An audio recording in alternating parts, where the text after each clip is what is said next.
ঈদে মিলাদুন্নবী সাল্লাল্লাহু উপলক্ষে সবাইকে জানাই শুভেচ্ছা।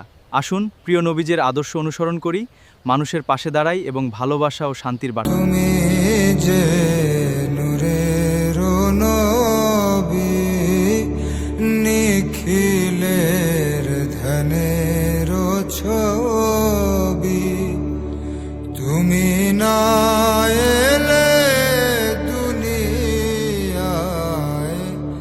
আধারে